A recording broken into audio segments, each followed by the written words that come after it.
Oi pessoal, tudo bem?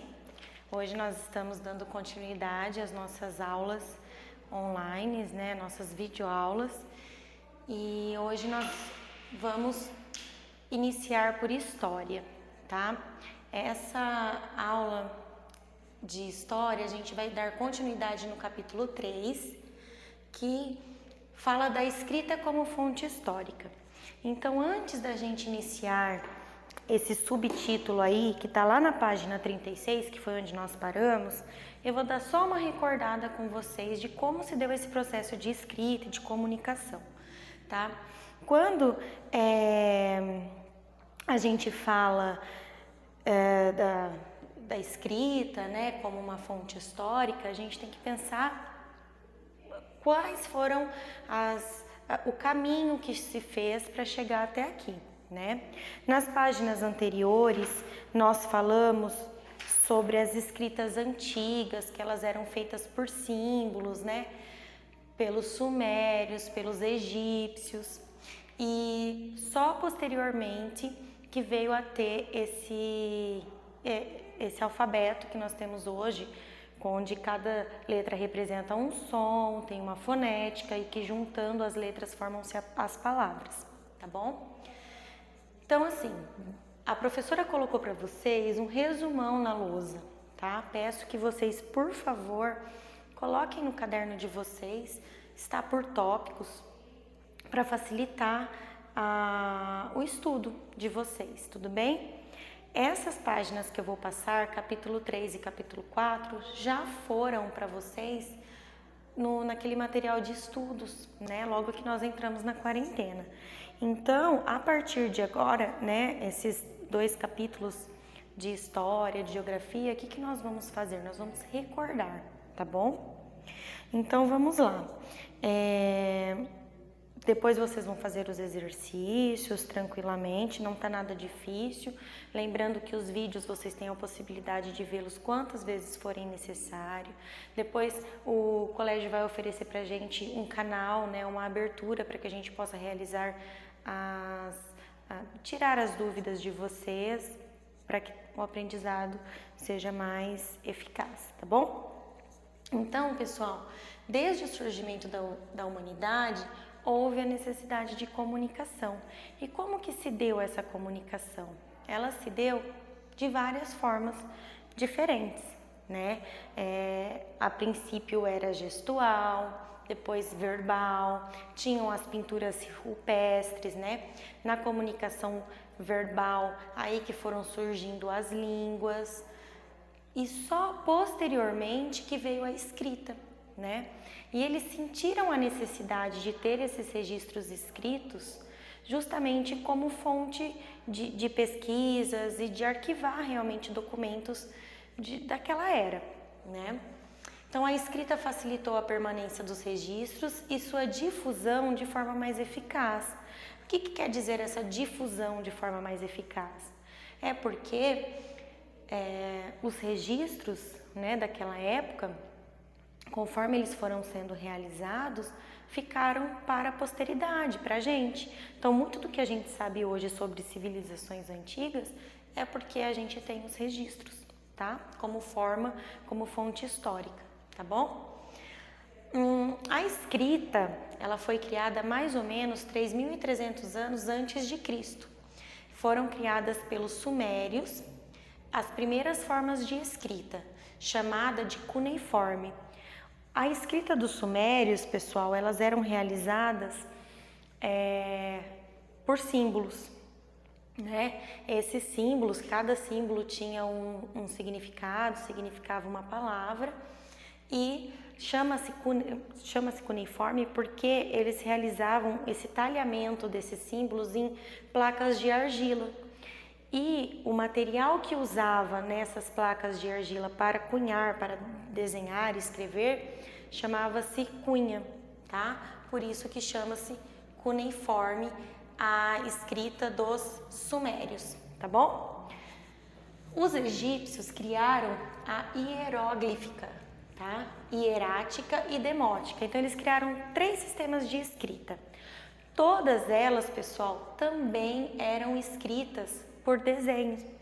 não era uma escrita eficaz, tá? Nem a dos sumérios, nem a dos egípcios. Lembrando que assim, apesar de não ser eficaz, por N motivos, né? Por você ter que saber vários desenhos para que você conseguisse ler, porque cada desenho representava uma palavra, né? Então você tinha que ter aí uma gama de decoração de desenhos para você compreender a escrita dos sumérios e dos egípcios.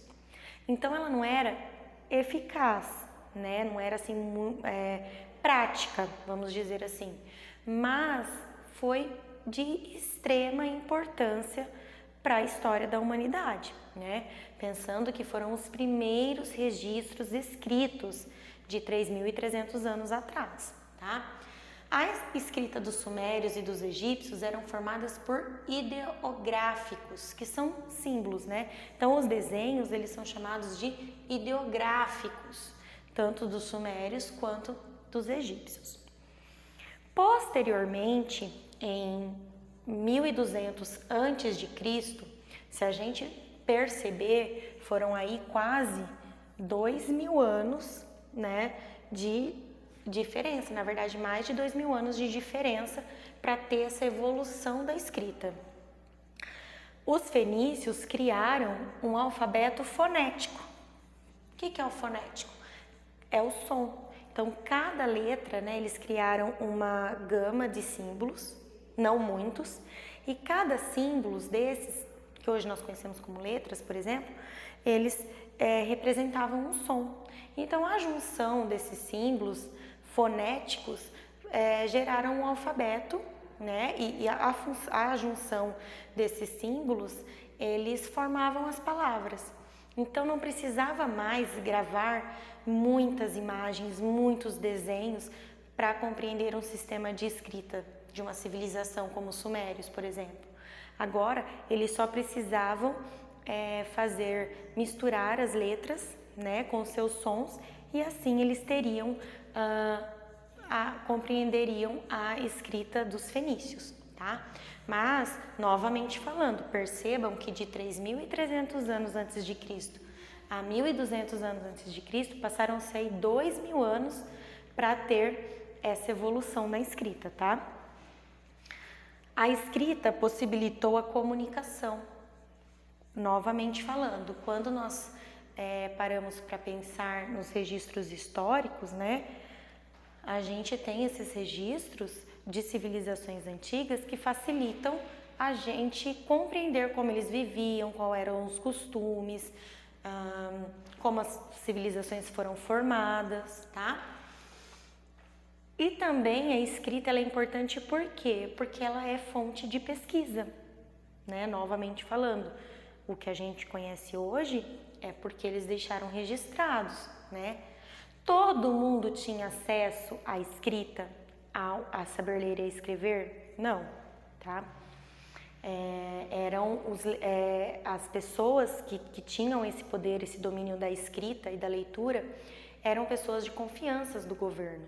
Por quê? Eles precisavam compreender registros antigos e precisavam deixar novos registros para os governantes posteriores, né? Então, não era toda a população que tinha, que sabia ler e escrever, né?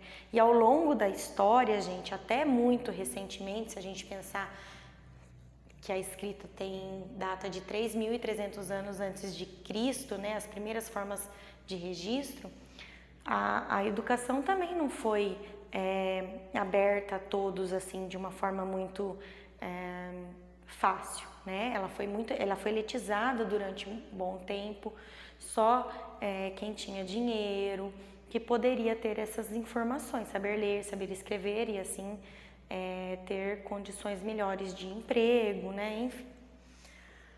Até o século XV, os registros eles eram feitos manualmente. Então, todos esses registros históricos aqui dessas civilizações, eles eram feitos manualmente, um por um, né? Posteriormente, também durante o século XV, quando Johann Gutenberg ele inventou a imprensa, aí de certa forma foi difundindo de forma mais eficaz, né? Mais pessoas tiveram acesso. Por quê? Porque a imprensa uma invenção que facilitava distribuir a mais pessoas alguns registros, porque ela fazia de forma, é como uma impressora que nós temos hoje, né? Lógico que bem rudimentar, mas facilitou fazia em larga escala, fazia-se mais registros, tá? Cópias, no caso de registros. No início era elitizada, me desculpa, a escrita ela era elitizada. Só depois houve a popularização do ensino. Exatamente, como a professora falou, lá nessas civilizações antigas, quem tinha o poder eram os escribas, era quem sabia ler, escrever, para auxiliar ali no governo. O conhecimento não era dado a toda a população. E posteriormente, né, vindo aqui mais para uma civilização mais recente, a escrita ela também era elitizada durante um bom tempo. Depois passou-se por transformações, né? A professora já falou para vocês ali onde fica o museu da nossa cidade, né? Tinha a entrada de meninos, a entrada de meninas. Então, a escola, com o perfil que nós temos hoje de salas mistas, ela passou por um longo processo, né? Antigamente não se estudava em grupos, por isso que era elitizado, era quem podia ter um professor para lhe ensinar em casa, né? Depois passaram a ter grupos escolares, onde só os meninos iam, posteriormente tinham as meninas, mas em lugares distintos. Só meados do século XX para cá, que a educação ela possui esse sistema que a gente conhece hoje de ser mista, ter meninos e meninos na sala, tudo bem? A escrita no Brasil, ela data desde o início, né, desde o período colonial, quando as caravelas, as caravanas com Pedro Álvares Cabral chegaram aqui no nosso país, e o primeiro registro histórico, segundo alguns historiadores, é a carta do Pero Vaz de Caminha para o rei de Portugal, porque nas caravanas, né, sempre ia uma pessoa letrada para registrar o que estava ali, o que eles viam do local que havia sido descoberto, e assim mandar para o rei do respectivo país as informações que eles obtiveram ali nas caravanas, né? Então, o que aconteceu? Quando os portugueses chegaram no Brasil, na caravana de Pedro Álvares Cabral, tinha o Pero Vaz de Caminha, que escreveu uma carta para o rei de Portugal, maravilhado com as primeiras impressões que ele teve do nosso país, tá bom? E assim, durante esse período colonial, houve alguns registros interessantes, né? Primeiro, além dos registros que era realizado por pessoas de confiança do rei a respeito das terras brasileiras, quando os religiosos vieram para o Brasil, né, naquele período de catequizar os índios, eles também começaram a fazer alguns registros de forma histórica, né, de registro para guardar, sobre as primeiras impressões que eles tiveram nesse contato com os índios. Então eles falavam dos costumes, da religião, de como que estava sendo aquele processo. Contudo, ele não falava fielmente, né? Eram as impressões dos europeus, eram as impressões dos portugueses nesses registros que se tem histórico aí, que foram enviados para o rei de Portugal, tá? Isso é importante vocês saberem. Então, pessoal, o nosso capítulo 3, que fala sobre a escrita como uma importante forma de registro histórico, a professora deu uma recapitulada, né, no que a gente estava vendo lá nas outras, um pouquinho antes aí do nosso capítulo 3, onde nós paramos, né? E agora nós vamos entrar no capítulo 4 para a gente finalizar a apostila de história, tá bom? Que diz assim, que memória e patrimônio. Então nós vamos falar um pouco sobre esse capítulo, tá? Sobre o que é a memória de um povo, como ela é formada, e aí vocês vão realizar os exercícios, tá bom? Então, voltando lá um pouquinho que a gente estava falando sobre a colonização, né? Os portugueses vieram para cá e aqui eles fizeram morada e a progredir e a explorar, enfim, né?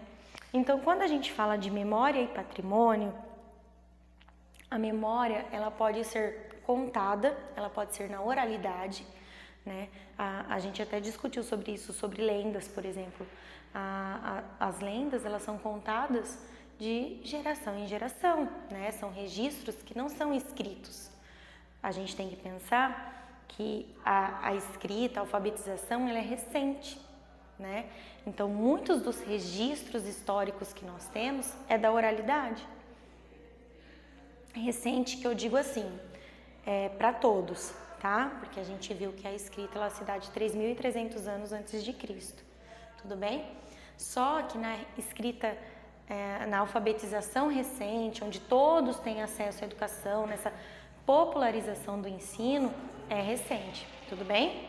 Então, quando a gente fala de memória e patrimônio, ela pode ser a memória cultural da oralidade, né? Como pode ser realmente uma herança de culturas pra gente, podendo ser também na oralidade, como ela pode ser material e imaterial. O que seria isso? Nós somos um país que é muito fácil ver essa construção histórica, né? A gente é um país que foi colonizado por europeus, depois nós tivemos a inserção do povo africano no Brasil para o trabalho escravo. Posteriormente, houve outros imigrantes para trabalhar nas lavouras de café, europeus também, né? Italianos, alemães, holandeses, também vieram japoneses, né? Então, só que essas pessoas vêm dos seus países com uma cultura, com uma carga cultural, né? Com seus costumes, com as suas religiões, e isso foi sendo inserido na cultura brasileira, tá? Então, o que são essas memórias ou esses patrimônios materiais que nós temos? São as construções, os edifícios. Por quê? Eles vinham para cá dos seus países, iam construir a vila onde iam morar, as casas, eram de acordo com o que eles conheciam de arquitetura, né? Por isso que a gente vai em determinados lugares do Brasil, a gente consegue perceber diferentes formas de construções, né? Porque é da onde vieram determinadas pessoas de alguns países que se instalaram ali e fizeram ali naquela comunidade as construções de acordo com o que conheciam, tá? E os patrimônios imateriais. Os patrimônios imateriais são aqueles que também foram inseridos na nossa cultura e juntamente também com um pouco da cultura brasileira, né? Houve aí uma modificação e assim nós temos alguns costumes hoje, como as danças, as festas, a culinária. Tudo isso teve muita influência de pessoas que vieram de outros países, tá? O que nós chamamos de lugares de memória? Lugares de memória é onde nós podemos visitar e ter contato com algumas exposições, né, referentes a alguns lugares, alguns costumes mais antigos, alguns objetos que existiam e não existem mais, né? E quais são esses lugares de memória? As bibliotecas, os museus, né? O museu principalmente é muito interessante porque a gente vê a evolução dos objetos, de coisas que se utilizavam antigamente que não se utilizam mais. Isso daí vem porque as invenções, né? O homem realiza as invenções mediante ao que facilita no seu trabalho, o que facilita na sua vida. Então, o museu é um lugar muito interessante de se visitar por isso, porque ali vocês conseguem observar as diferenças, né, e a evolução de alguns objetos, tá bom? Pessoal, a nossa aula de história acaba por aqui, a gente está encerrando o capítulo 3, finalizamos o 3 e o 4 do capítulo da apostila 1, tá?